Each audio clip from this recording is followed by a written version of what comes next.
Hi, this is Grandpa from Grammy and Grandpa Read, and today's book is The Littlest Angel.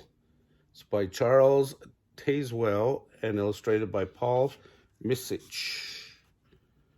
And this is one of Grandpa's favorite books from when he was a kid.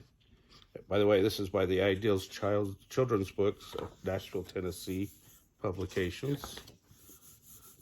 But I think when I used to read it as a kid, it was one of the golden books. Once upon a time, oh so many, many years ago, as time is calculated by men, but which was only yesterday in the celestial calendar of heaven, there was in paradise a most miserable, thoroughly unhappy, and utterly dejected cherub, who was known throughout heaven as the littlest angel. He was exactly 4 years, 6 months, 5 days, 7 hours, and 42 minutes of age when he presented himself to the venerable gatekeeper and waited for admittance to the glorious kingdom of God. Standing defiantly, the littlest angel tried to pretend that he wasn't at all impressed by such unearthly splendor, that he wasn't at all afraid. But his lower lip trembled, and a tear disgraced him by making a new furrow down his already tear-streaked face, coming to a precipitous halt at the very tip of his small freckled nose. But that wasn't all. While the kindly gatekeeper was entering the name of his great book, the littlest angel, having left home as usual without a handkerchief, endeavored to hide the telltale evidence by snuffing, a most unangelic sound which so unnerved the good gatekeeper that he did something he had never done before in all eternity. He blotted the page. From that moment on, the heavenly peace was never quite the same. The littlest angel soon became the despair of all the heavenly host. His shrill, ear-splitting whistle resounded at all hours throughout the golden streets. It startled the patriarch prophets and disturbed their meditations. Yes, and on top of that, he inevitably sang off-key to the singing practice of the heavenly choir, spoiling its ethereal effect, and being so small that it seemed to take him just twice as long as anyone else to get to nightly prayers. The littlest angel always arrived late and always knocked everyone's wings askew as he darted into his place. Although his flaws in behavior might have been overlooked, the general appearance of the littlest angel was even more disreputable than his deportment. It was first whispered among the seraphim and cherubim, and then said aloud among the angels and archangels, that he didn't even look like an angel. Oh, poor little angel. And they were all quite correct. He didn't. His halo was permanently tarnished where he held onto it with one hot little chubby hand when he ran, and he was always running. Furthermore, even when he stood very still, it never behaved as a halo should.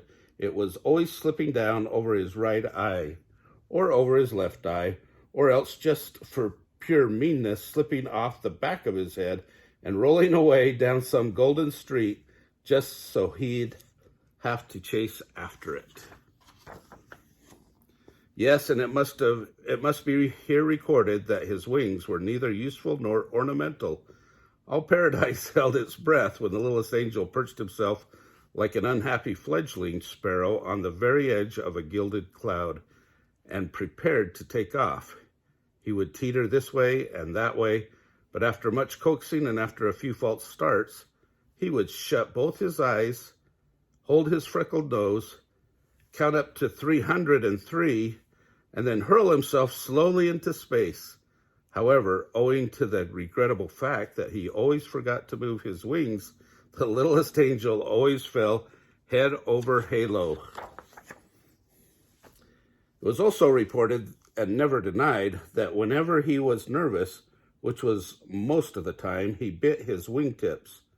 Now, anyone can easily understand why the littlest angel would sooner or later have to be disciplined, and so on an eternal day of an eternal month of the year in the year eternal, he was directed to present his small self, before an angel of the peace.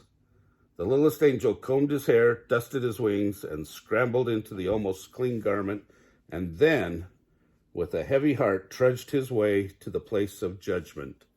He tried to postpone the dreaded ordeal by loitering along the street of the guardian angels, pausing a few timeless moments to minutely inspect the long list of new arrivals, although all heaven knew that he couldn't read a word, and he idled more than several immortal moments to carefully examine a display of harps, although everyone in the celestial city knew that he couldn't play a note. But at length, and at last, he slowly approached a doorway, which was surmounted by a pair of golden scales, signifying that heavenly justice was dispensed within. To the littlest angel's great surprise, he heard a merry voice singing. The littlest angel removed his halo and breathed upon it heavily, then polished it upon his robe, a procedure which added nothing to his already untidy appearance, and then tiptoed in. The singer, who was known as the understanding angel, looked down at the small culprit, and the littlest angel instantly tried to make himself invisible by the ingenious process of withdrawing his head into his robe, very much like a snapping turtle. At that, the singer laughed, and a jolly, heartwarming sound, and said, "Oh, so you're the one who's been making heaven so unheavenly. Come here, cherub, and tell me all about it." The littlest angel ventured a furtive look, first one eye and then the other.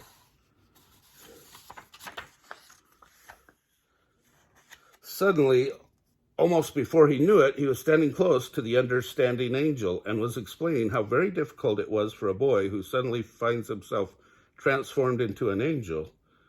Yes, and no matter what the archangel said, he had only swung once. Well, twice.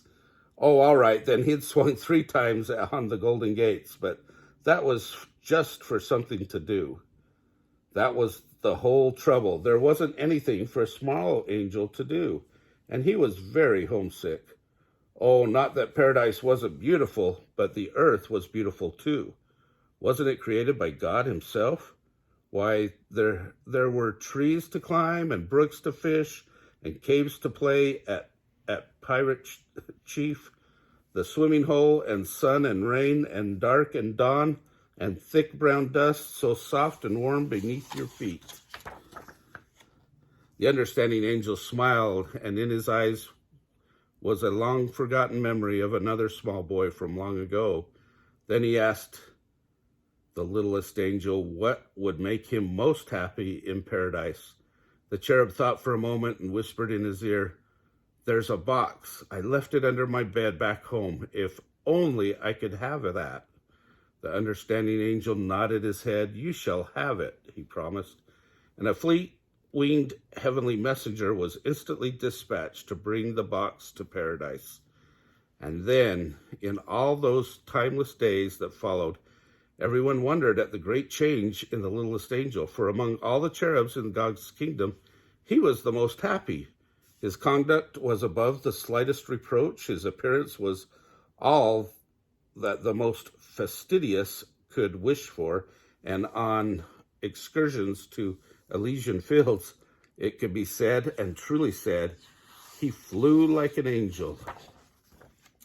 Then it came to pass that Jesus, the Son of God, was to be born to Mary in Bethlehem in Judea.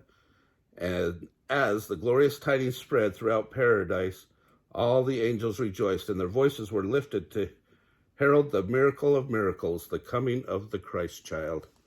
The angels and the archangels, the seraphim and the cherubim, the gatekeeper and the wingmaker, yes, and even the halo-smith, put aside their usual task to prepare their gifts for the blessed infant.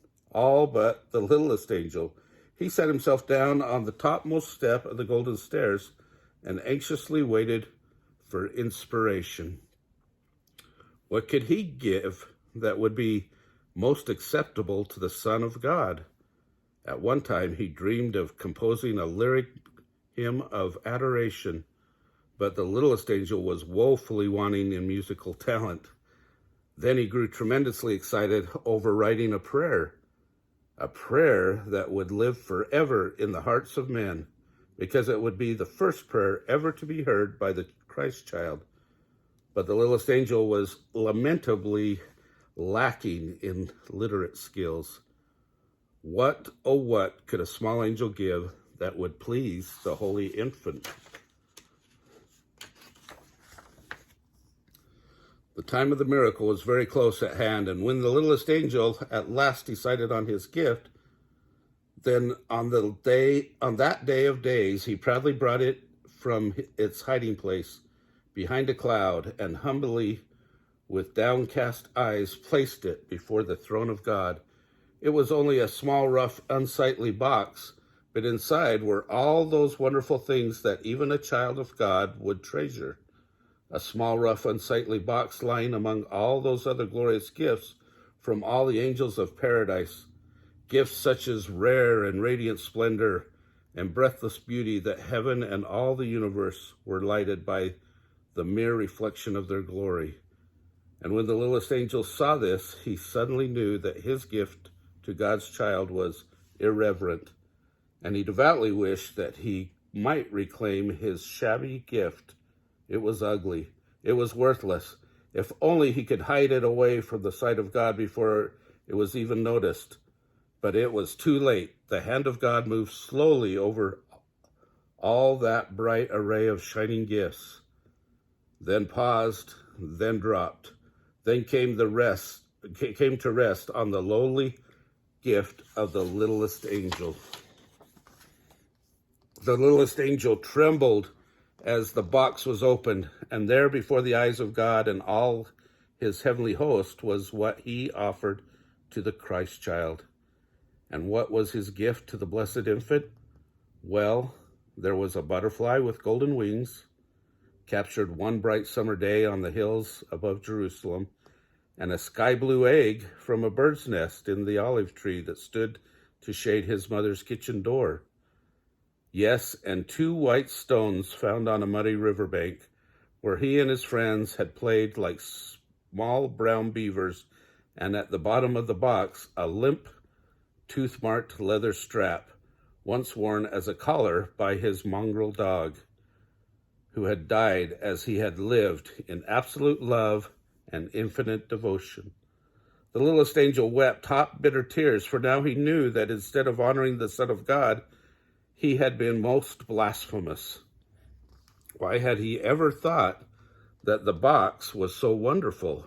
Why had he dreamed that such utterly useless things would be loved by the blessed infant?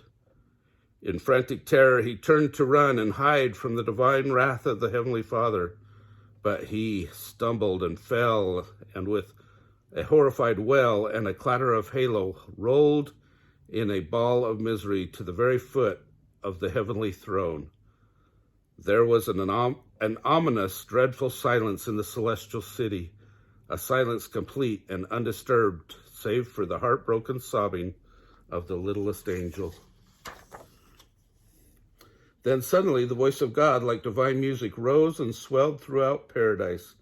And the voice of God spoke, saying, "Of all the gifts of all the angels, I find that this small box pleases me most.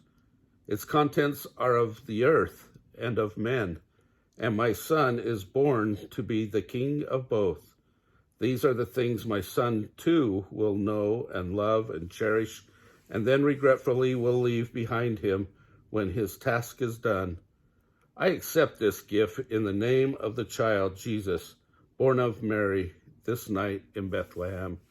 There was a breathless pause, and then the rough, unsightly box of the littlest angel began to glow with a bright, unearthly light. Then the light became a lustrous flame, and the flame became a radiant brilliance that blinded the eyes of all the angels. None but the littlest angel saw it rise from its place before the throne of God, and he, and only he, watched it arch away from the heaven and shed its clear, white, beckoning light over a stable where a child was born. And there it shone on that night of miracles, and its light was reflected down the centuries deep in the heart of all mankind. Yet earthly eyes, blinded too by its splendor, could never know that the lowly gift of the littlest angel was what all men would call forever the shining star of Bethlehem. Isn't that a great story? Makes us realize what things are important in life sometimes. If you like our videos, push the like button down below and subscribe to our channel and tell all your friends. And make sure you watch the Christmas playlist this year.